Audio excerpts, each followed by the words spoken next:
மானஸ் பக்கங்கள். Hi friends, இது மாலிகாவின் கேளுங்க கதை கேளுங்க. மானஸ் எழுதிய வானவில் நெஞ்சங்கள், அத்தியாயம் 56. ஏன் அழுக வருது என்ற குரலை கேட்டு திகைத்து பார்த்தாள் நித்யா. பிரியா நின்றிருந்தாள்.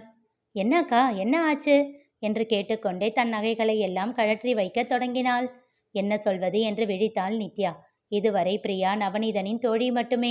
சிறு பெண்ணாக மட்டும் அவளை நினைத்து பழகிவிட்டு இப்பொழுது அவளை நந்துவின் மனைவியாக எண்ணி தன் மனதில் இருப்பதை சொல்ல முடியுமா?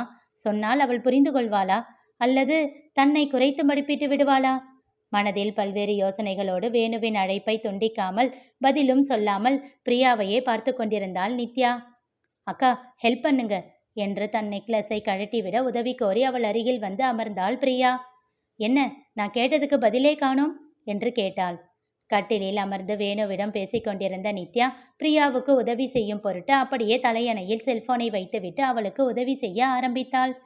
ஓஹோ, அப்போ நவநீதன் சொன்னது கரெக்டு தானா? அவன் என்ன சொன்னான்? வேணுமாமா சொன்னாராம், நீங்க 2 பேரும் நைட்டு வீட்டுக்கு போகணும்னு கேட்டீங்களாமே. ஆனா முரளி மாமா ஒத்துக்கலையாமே. வேணுமாமா நவநீதன் கிட்ட புலம்பினாராம். கேட்டா அவளின் கையில் நகையை திணித்தாள் நித்யா.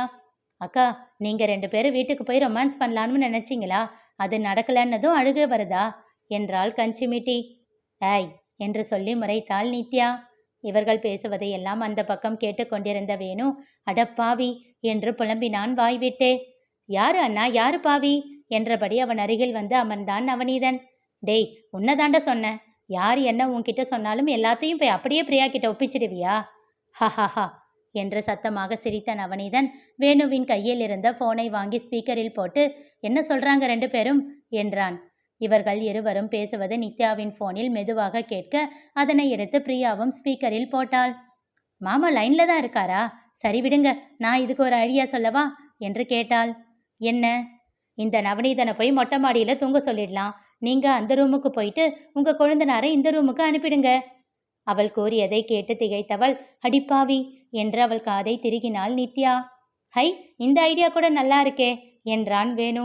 எது, நான் மொட்டை மாடியில படுக்கிறதா என்றான் நவநீதன் வேணுவை முறைத்து. பிரியா கலகலவென சிரித்தாள். இந்த மாதிரி பேசிக்கிட்டு இருந்தா என்ன பண்ணுவேன் தெரியுமா? நித்யா கேட்டாள். என்ன பண்ணுவீங்க? உங்களோட ஃபர்ஸ்ட் நைட்டை 1 மாசம் தள்ளி வைக்க சொல்லிடுவேன். என்னது, 1 மாசமா? குரல் கேட்டு நால்வரும் திகைத்தனர். நவநீதனும் வேணுவும் திரும்பி பார்க்க நந்துதான் இடுப்பில் கையை வைத்து முறைத்து கொண்டிருந்தான். என்ன நினைச்சுக்கிட்டு இருக்கீங்க எல்லாரும் என்றான் கோபமாக. மறுபடியும் எல்லோரும் சிரித்தனர். என்ன கொழுந்தனாரே இவ்வளோ ஓப்பனா புலம்புறீங்க என்றாள் நித்யா இங்கே இருந்து. டேய் தம்பி, நீயாடா இப்படி என்றான் வேணு நந்துவை பார்த்து. எதுவும் பேசாமல் வந்து கட்டிலில் அமர்ந்து சாய்ந்து கொண்டான் நந்து. தன் கைகளை தலைக்கு பின்னால் கோர்த்து கண்களை மூடிக்கொண்டவன் கூறினான். ஆமா, 1 மாசம் கழிச்சுன்னா அது வரைக்கும் அவளை அவங்க அம்மா வீட்லேயே இருக்க சொல்லிடுவாங்க தானே.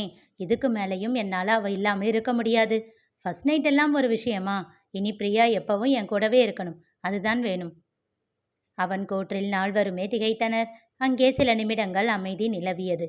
நிலவிய மௌனத்தை கலைக்க வேண்டி நவநீதன் தான் அடுத்து பேசினான். அப்போ அம்மா கிட்டேயும் அண்ணா கிட்டேயும் சொல்லி ஃபர்ஸ்ட் நைட்டு 1 வருஷம் கழித்து வச்சுக்க சொல்லிடலாம். பிரியாவை மட்டும் வீட்டுக்கு அனுப்ப முடியாது, இங்கேயே இருக்கட்டும்னு அம்மா கிட்ட சொல்லிடலாம். ஓகேவா அண்ணா? டேய் என்று தன்னை மறந்து கத்தினாள் பிரியா. நந்துவோ அவனை ஏகத்துக்கும் முறைத்து கொண்டிருந்தான். வச்சாண்ட ஆப்பு என்றான் வேணு. நித்யாவோ இதுவரை தன் மனதில் இருந்த வருத்தங்கள் அனைத்தும் மறந்து கலகலவென சிரித்தாள். அதை கேட்டு திகைத்தான் வேணு. நந்து நவநீதனை இழுத்து அவன் முதுகில் அடிகளை வைக்க துவங்கினான். அவனோ சிரிக்க ஆரம்பித்தான். மீண்டும் ஐவரும் மாறி மாறி பேசி கலாட்டாக்கள் செய்த பிறகு ஒரு வழியாக நித்யா நிறுத்தினாள். போதும் போதும், காலையில் சீக்கிரமாக எழுந்திருக்கணும். நாங்கள் எப்படி இருந்தாலும் பரவாயில்ல, கல்யாண பொண்ணும் மாப்பிள்ளையும் ஃப்ரெஷ்ஷாக இருக்க வேண்டாமா? காலை கட் பண்ணிட்டு போய் தூங்குங்க 3 பேரும் என்று சொல்லிவிட்டு அழைப்பை துண்டித்தாள்.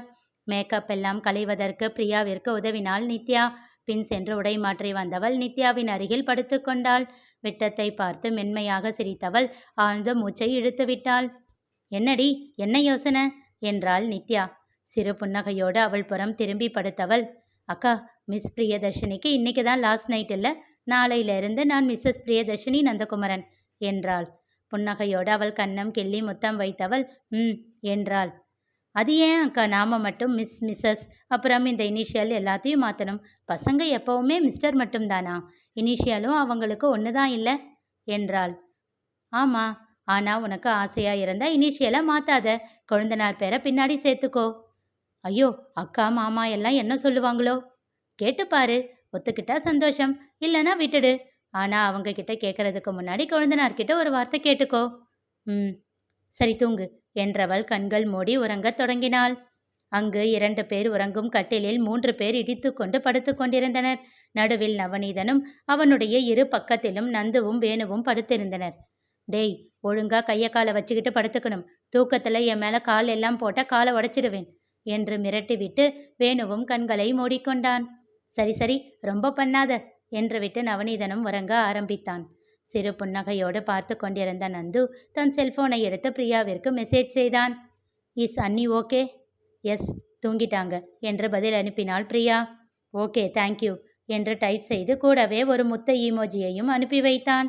அவளும் பதிலுக்கு 2 முத்த ஈமோஜிகளை அனுப்பி வைக்க அவன் ஹார்ட் அனுப்பினான். அவள் பதிலுக்கு 3 ஹார்ட் அனுப்பினாள்.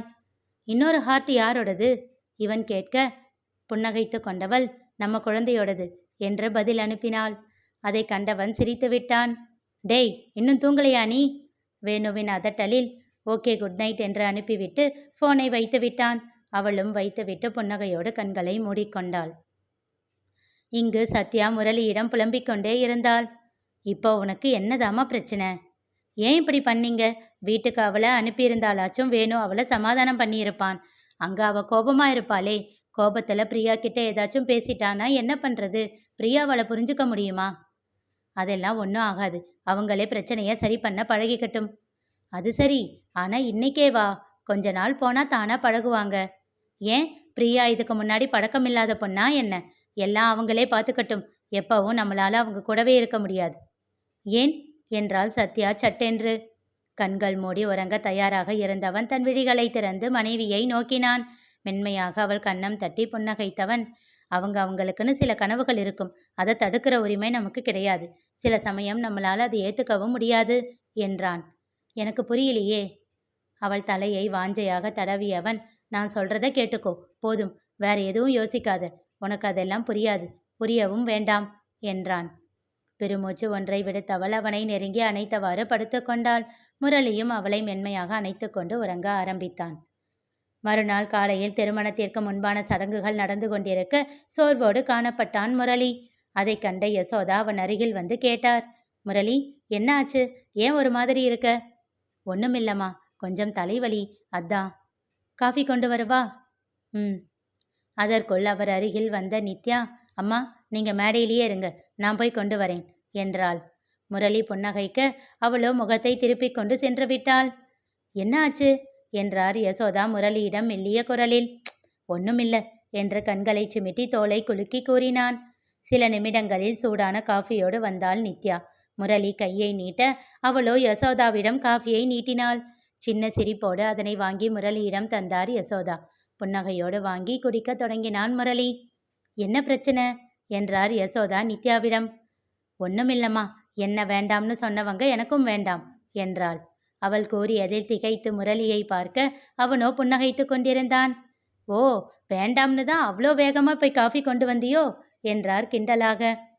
இங்க உங்க பொண்ணோட கல்யாண சம்பிரதாயம் எல்லாம் நடந்துகிட்டு இருக்கும்போது நீங்க அவ்வளவு தூரம் போகணுமேன்னு தான் நான் போனேன். அப்படியா? அப்போ எனக்காக தான் போனேன், உங்க மாமாவுக்காக இல்ல என்றார் யசோதா கிண்டலாக. இல்ல, நம்பிட்டேன் என்று விட்டு சம்பிரதாயங்களை கவனிக்க தொடங்கினார் அவர். நித்யாவின் செயல்களையும் அவள் முரளியிடம் காட்டிய கோபத்தையும் பார்த்தவாறு அமர்ந்திருந்தார் அன்னபூரணி. அங்கே வந்த சத்யா தன் கையோடு கொண்டு வந்திருந்த அழகாக நெருக்கமாக கோர்த்திருந்த மல்லி சரத்தை நித்யாவின் தலையில் சூட்டினாள். அவள் வைத்து விட்ட பின் கோபமாக அவளிடம் கேட்டாள் நித்யா, ராத்திரி வீட்டுக்கு போய் இந்த வேலையை தான் பண்ணிக்கிட்டு இருந்தீங்களா? புன்னகைத்தாள் சத்யா. அம்மா என்று ஓடி வந்தாள் அஸ்விதா. பட்டு பாவாடை சட்டையில் அழகாக உச்சியில் குடுமி போட்டு இருந்தாள். அதிலும் குண்டு மல்லி சரம் சுற்றி இருக்க, பெரியம்மா உனக்கும் வச்சு விட்டுட்டாங்களா என்றவாறே அவளை தூக்கி கொண்டாள் நித்யா. அதை தொட்டு பார்த்து கேட்டாள் அஸ்விதா. அம்மா சூப்பரா இருக்குல்ல? பாட்டி நல்லா இருக்கா? அருகில் இருந்த யசோதாவிடம் கேட்டாள். அவளை தன் கையில் தூக்கி கொண்டு கூறினார் யசோதா. ரொம்ப சூப்பரா இருக்கு செல்லம். பெரியம்மாவுக்கு தேங்க்யூ சொன்னீங்களா? ஓ, சொல்லிட்டு உம்மா கூட கொடுத்துட்டேன் என்றாள் அழகான மழலையில். யசோதாவிடம் இருந்த அஸ்விதாவை வாங்கி கொண்ட முரளி, அவ குட் கேர்ள்மா, தேங்க்ஸ் எல்லாம் கரெக்டாக சொல்லிடுவா என்றான் நித்யாவை பார்த்து கொண்டே. அதில் கோபம் கொண்டவள், இப்போ என்ன, நான் தேங்க்ஸ் சொல்லலன்னு குத்தி காட்டுறீங்களா என்றாள் கோபமாக. சத்யா, யாரோ என்கிட்ட பேச மாட்டேன்னு சொன்னாங்களாம். யார் அது, நீ பார்த்த என்றான் அடக்கி வைத்த சிரிப்போடு. யாரு பெரியப்பா என்றாள் அஸ்விதா. அவங்க ஒருத்தங்கடா, இங்க இல்லை, அவங்க ஊருக்கு போயிட்டாங்க என்றான். அச்சோ, எங்க பெரியப்பா கூட பேச மாட்டேன்னு சொன்னவங்க கண்டிப்பா பேட் கேர்ள் தான் என்றாள் அஸ்விதா. அப்படியா என்று நித்யாவை பார்த்து கொண்டே.